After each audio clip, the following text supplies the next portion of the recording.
I dobar dan, dobrodošli dragi ljudi i dobrodošli u još jedan novi video i u serijal Tok Kutak gdje vam je gost draga Antonija Blače. Dobar dan, dragi gledatelji.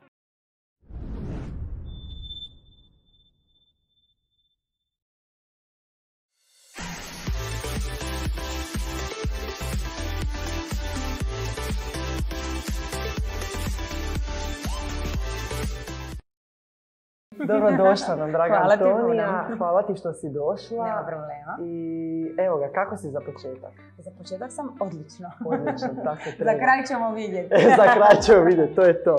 Evo iskreno, nije mi svejedno sad voditi ovo kad znam da je profesionalna voditeljica pored mene, pa valjda će to biti okej. Biće sigurno, ja u tebe uopće ne sumnjam. Uostalom, zato sam to volim kad mladi ljudi su, kako bi rekla, angažirani, proaktivni, kad žele stvarati i raditi, tako da čestitka odmah na početku. Hvala puno, hvala vam puno. Evo zapravo, vi ste profesionalna voditeljica, pa možemo onda zapravo krenuti negdje od početka vaše karijere.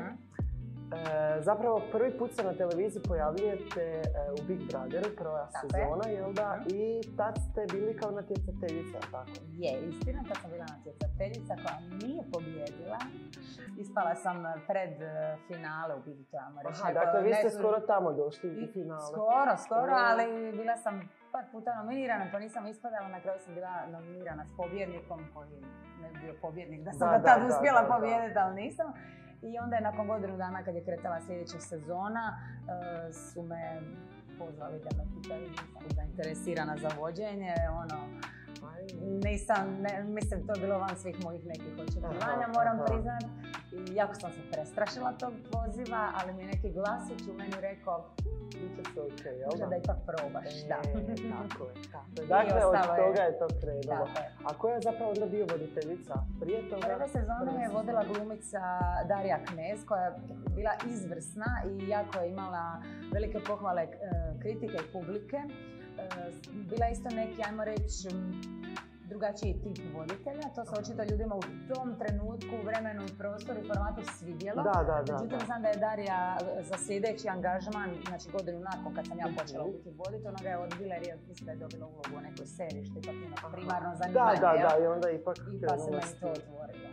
Pa to je onda super. Evo zapravo onda ste krenuli drugu sezonu Big Brothera, gdje ste glavnu ulogu kao dobili voditeljica. Tako je. Tako treba. Mislim sad kad se sjetim toga, to je zbilja bilo jako davno. Tvoji vršnjaci su vjerojatno bili djeca, ali nekako sad je to dio odrastanja mladih ljudi. Sjećaju se nekako svi toga. Da sam jako prestrašena, veliku sam tremu imala i ta trema me godinama još poslije držala, ali sam imala sreće da sam imala jako dobre ljude, što mi kažemo u uhu, znači u režiji i to, koji su mi bili podrška. Podrška, tako treba. Zapravo, vodili ste jako puno šovova, od Fear Factor, Hrvatska traži zvijezdu, Večera za 5, 3 do 1 kuhaj. Da, malo ih je koje nisam radila. Stvarno, da, puno toga. Tako da, evo, kako je to zapravo biti TV voditeljica i što je zapravo najvažnije u svemu tome? Pa to je jedno uobičajeno, ali nezahvalno dosta pitanje. Zato što pitanje sugerira da postoji neka formula po kojoj ako ćeš se ponašati ćeš biti dobar u tom poslu. I da, naravno, kao i u svakom i u mom poslu postoje neke zanatske, kako bi rekla, strukture i pravila. Međutim, po meni za onaj neki malo dublji uspjeh u tom poslu i za malo bolji odnos s publikom, mislim da se to ne može naučiti i da to negdje proizlazi iz karaktera, možda više nego samog posla. Naravno da što duže radiš, ti si opušteniji, sve si manje opterećen strukturom i iznošenjem tih, kako bi rekla, zanatskih dijelova, tako se može i razvijati taj odnos volje. Ali zapravo svaki put je drugačije, jel da? Nikad nije isto, uvijek je drugačije. Znaš, nekad ti meni ljudi kažu, pa je li ti dosadilo to raditi? Mislim si, molim, kako mi to može dosaditi? Pa ljudi provedu cijele karijere radeći na jednom te istom radnom mjestu.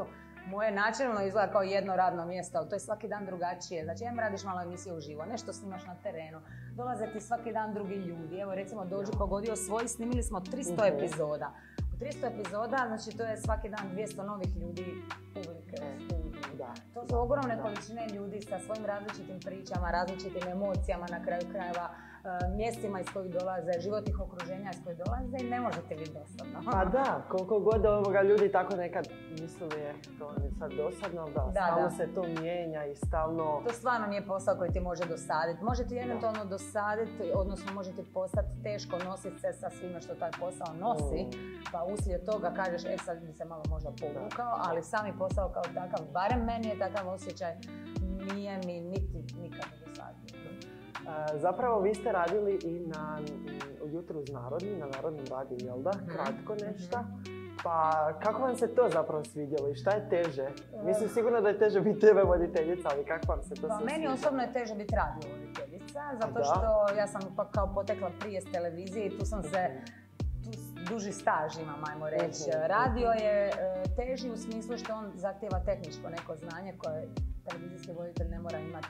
Naprimjer, to je bilo u trenutku kad se formatirao Narodni radio, recimo to su danas i Otvoreni, i Antena i većina najslušanih radija u Hrvatskoj, gdje ti si i voditelj, i DJ, i miksaš elemente, ti si zapravo one man band, u tom smislu je teže. A recimo, radio mi je donio neku brzinu i u televizijskom vođenju, to sam zapravo na radiju sam naučila i onda dovela dakle, to na TV. Ipak vam je pomoglo to sve. Jako. Radio je vrlo zanimljiv medij i nije mi to bilo teško za raditi, zapravo voljela sam to jako, međutim za mene dnevni raspored svaki dan u istom trenutku malo bilo problematično i za izvesti i radi snimanja i svega, a i nekako nisam ni ja baš tip od te vrste rutine. A razumijem, da ipak kamera je vaša stvar i da, to sve. Da, pa više mi je ta nepredvidljivost koju nosi voditeljski posao. Danas imam snimanje u 6 ujutro, pa ga sutra nemam, pa onda imam 5 dana za redom od jutra do mraka. To mi recimo više odgovara. Nikad se ne zna. Nego kad imam, moraš biti od 9 do toliko tu svaki dan, nekako to ne idu mi te kolotečine, ajmo reći. Evo zapravo sad ste trenutno i žiri u Masked Singeru. Da. Pa kako vam se to sviđa? Neobično mi je to, nisam nikad, mislim, tolike sam talent showove odradila i uvijek sam gledala neke druge ljude u poziciji jury member. Da. Ima to neku svoju onako šmekersku crtu, znaš, kao ipak se tebe se nešto tu pita. A je. Zanimljivo mi je, opet mi televizija dala neku novu ulogu, znači opet mi ne može dosaditi, ali što mi je najljepše zapravo u ovom projektu, prvo mi je to odličan format koji je zabavan je od početka do kraja, sama, kako bi rekla, premisa je već zabavna, da poznate osobe su voljne se zamaskirati u magarca, u bananu, mislim, pa je. Sad još imamo diskusiju, je li kraljica Kolinda Grabar-Kitarović ili je Jadranka Kosor, pa onda si misliš, čekaj, stvarno, je li moguće da vi une se uopće? Moguće, nikad ne znaš. Da, sve, stvarno to je misli sve. Ta osnovna premisa mi je već zabavna, a u žiriju moram priznati da mi je jako lijepo, s obzirom na to da su stvarno genijalni ljudi oko mene. Lijepo. Da, baš sam htio pitati kako se svi slažete, ali evo kad sam bio u publici, tamo... Kako ti je bilo? Bilo je vrh, genijalno. Stvarno? Je. Zanima me, kako je iskustvo, jer sad ja vodim malo, ali zanima me zbilja kako ti je iskustvo bilo gledati to prvo na TV-u, onda doživjeti to u studiju. Pa na TV-u je to totalno nešto, kak bih rekao, totalno nešto drugačije, jer kao, ipak je to TV, pa ipak nešto pratiš tako. Ali ipak uživo je to nekako dinamičnije, nekako adrenalin. Čini ti se još više, da. Ponekad ja imam osjećaj da televizija ne uspije preslikati svaki osjećaj koji doživiš gledajući nešto uživo. Ne, uživo je uživo. Da, uživo je uživo, iako trebalo bi to moći dotaknuti publiku izvan. Pa je, sigurno da dotakne, ali kažem kad si ti uživo, pa to je više onako kao da si na nekoj predstavi. Da. Stalno nešta, barata. Je. Pa gledaš kako se scena izmjenjuje i sve što na kraju gledatelji ne vide. I što kaže to onako sekundi, oni izmijenju tu scenu. Brzo to sve mora biti i šta je to? Ajde da je to ovako, jel da nije live, nego to još i live, pa tu treba sve. Baš sve mora biti. Tako da, genijalno iskustvo. Pa moram reći, recimo, taj projekt je produkcijski vrlo zahtjevan i po meni ga mi odrađujemo na jednoj dosta visokoj razini. Vi kad imate na umu da Amerika neka radi to sa 100-struko većim budžetima, mi ipak uspijevamo izgledat bogato i raskošno unutar naših okvira, a sve zbog toga što nam timovi produkcijski fantastično rade. Je. Jel biste možda mogli jednog dana se zamisliti kao neki možda influencer u svemu tome? Mislim, pa ajmo vidim prvo da već definirati snimate šta je TikTok. influencer. Kad bi ti rekao da kad bi ti rekao, Antonija je influencer. Pa šta ja znam, evo gledam Koji je to trenutak? Koji je to trenutak, Pa ovako, sad gledam vam TikTok videe, isto su prefantastični, pa Reelsi. Pa šta ja znam, ono, kad god zapravo upalite neki selfie, kad god nešto objavite u tom nekom smislenom dijelu, a stvarno imate smisla, to moram priznat. Nek si ti mene pohvalio, dobro? Tako da, evo, baš me zanima. Ali šta znači po tebi biti influencer onda i zašto misliš da ja to već sada nisam? Ajmo malo. Dobro. Jer šta bi zapravo znači, ako misliš neko ko se isključivo time bavi, ja to naprosto nikad u životu neću moći biti s obzirom da imam drugu karijeru. Ali ako pričamo o možeš li se na taj način povezivati s publikom ili izvršiti određeni utjecaj, što influencanje bi u osnovnom smislu trebalo biti, i uspostavljati kontakt sa većim brojem ljudi, na taj način održavati taj kontakt i možda razmjenjivati mišljenja, onda mislim da možda to na neki način već jesam. Pa da. Jako je teško to ne biti ako imaš 200,000 pratitelja. Sad, šta je za tebe, recimo, baš me sad to i zanima, šta mlada generacija misli, šta smatrate da je influencer, a šta nije? Kužim.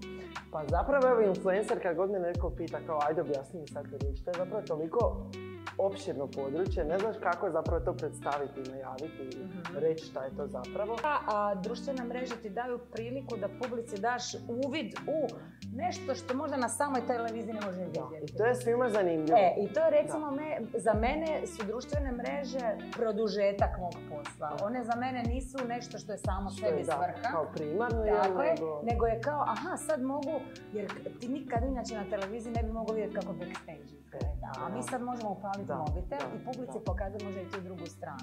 Što mislim da publika na kraju krajeva i zaslužuje da dobije mali onaj sneak peek. Pa da, pa realno. I da vidi, tako ta magija nastaje. I evo, mogu reći odmah i zapravo zainteresirate mlade ljude za to, jer kao... Oni više prate na društvenim mrežama, da. Onda, eto, odmah i u tome ste... Razumijem, ali evo vidiš, meni je, recimo, ja sam potpuno poludila za TikTokom.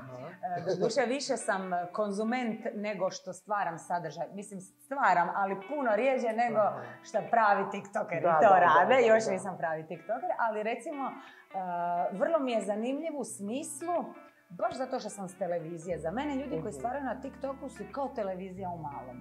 Znači, gledam sad te mlade ljude, pazi, ti si prije morao, pa završi novinarstvo, pa radi tamo neke priloge, pa se i dok ti dođeš do televizije.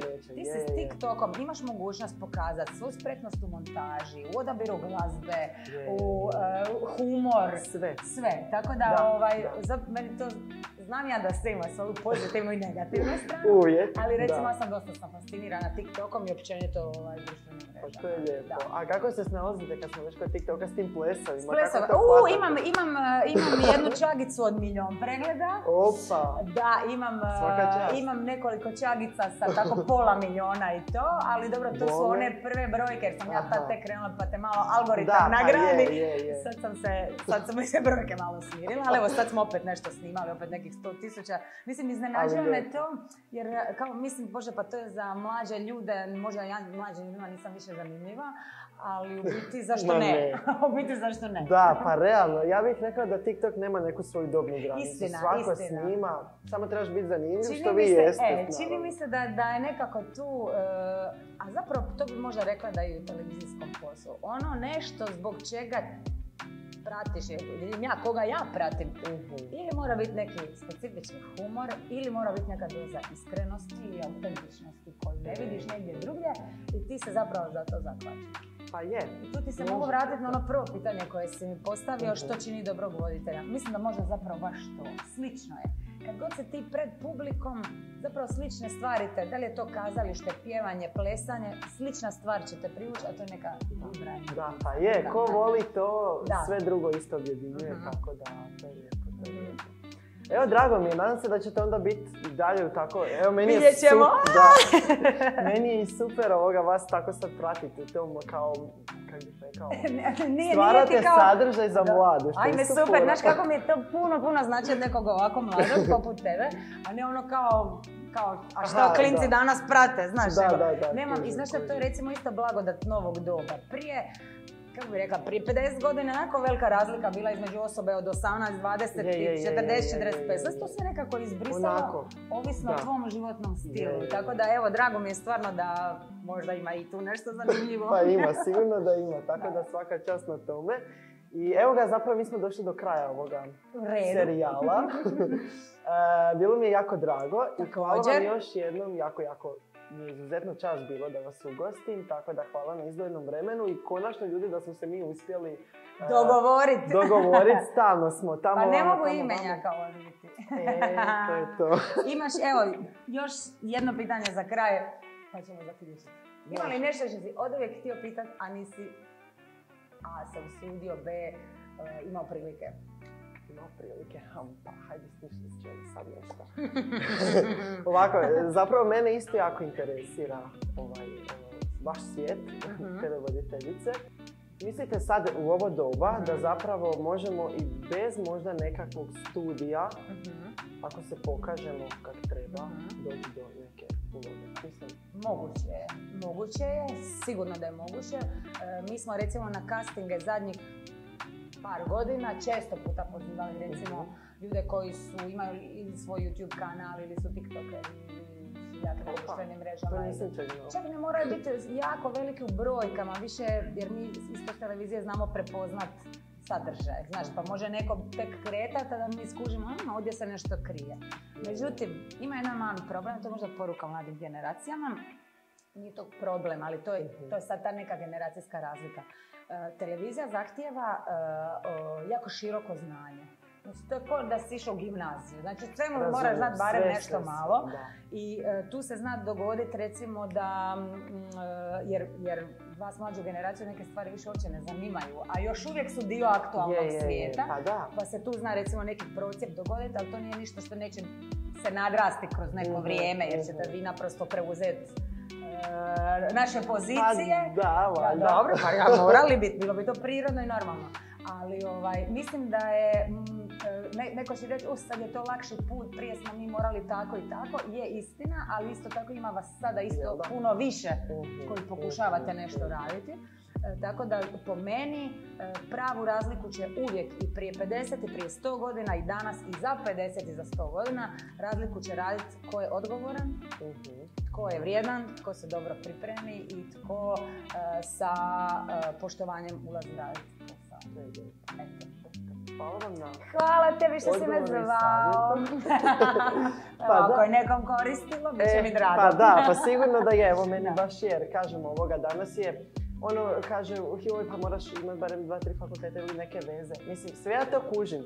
Sigurno ima i toga, ali ne treba se razmišljati na taj način. Upravo to, možda baš ti dođe neka prilika. Može, s tim da, evo, stvarno, ljudi zamišljaju, recimo, televizijski posao kao nešto jako glamurozno.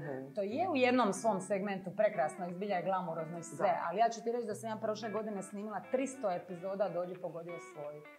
Znači, 3 epizode dnevno, 5 dana u tjednu. To je jako fizički, recimo, istaknuće. A vi na kraju pogledate epizodu od 35 minuta, sve vam je prpošno i to, a meni je to 200-ta u nizu. Odnosno, ono što želim reći, meni to ne smeta da se razumijemo. Ja uživam na svakom snimanju kao da je prvo u tom danu, ali hoću reći da je to za ozbiljan posao puno je više rada nego glamura. Tako da, kogod želi ili bi htio raditi na televiziji, u medijima, morao bi biti spreman na jako ozbiljne radne navike. Jer tu nema kašnjenja, ne može stati produkcija od 200 ljudi jer ste se vi malo zaboravili produkciju. To ne postoji i kolege vam istrpit će vas ako baš ne mogu bez vas, ali s godinama zapravo sve više vas poštuju što ste vi odgovorni. Tako da evo, to su neke male tajne. Neka najglavnija poruka je zapravo biti što odgovorniji. I pripremljeni, zbilja posvetiti se svom poslu kako treba ili ga ne radi. Da, to je to. Nema ništa između, ili jedno ili drugo. Tako treba. I evo ga, to je to onda. Hvala ti puno što si me zvao, pozdravit ću tvoje gledatelje. Hvala vama. Čast mi je bila biti u ovom mladom društvu. Meni još veća čast, tako da ljudi vidimo se do nekog sljedećeg videa. Imate pozdrav od Tonke, Antonije i mene. Bog, bog.